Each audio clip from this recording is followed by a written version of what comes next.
नमस्कार भावांनो, आज चालू असलेल्या मौजे उसाटणे बिंजोड मैदानामध्ये आपला सर्वांचा लाडका बिंजोडचा बादशाह मथुर दाखल झालेला आहे आणि मथुरचा पैरा कोण असणार आहे ते मी या व्हिडिओमार्फत सांगणार आहे. अजूनपर्यंत शर्यत जमलेली नाही, पण पैरा तुम्हाला या व्हिडिओमार्फत सांगणार आहे. तर भावांनो, आज मौजे उसाटणे बिंजोड मैदान चालू आहे.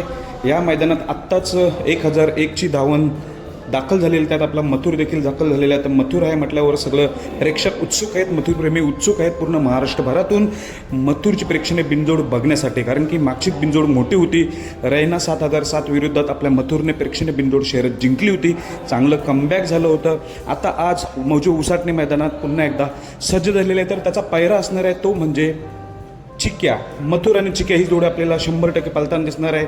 तर हा चिक्या कोणता, तर चिक्या हा भावांनो मूलगाव माहिती नाही, पण बोहनोली अड्ड्यामध्ये रायबाला ज्याने पराभूत केलं होतं ह्या चिक्याने, बोहनोली अड्ड्यामध्ये ह्या चिक्याने रायबाला पराभूत केलं, तोच हा चिक्या आज मथुरसोबत आपल्याला पलताना दिसणार. चांगली प्रेक्षणीय बिनजोड आपल्याला बघायला मिळणार आजच्या उसाटणे मैदानात. आता सर्वांचं लक्ष या मैदानाकडे. धन्यवाद.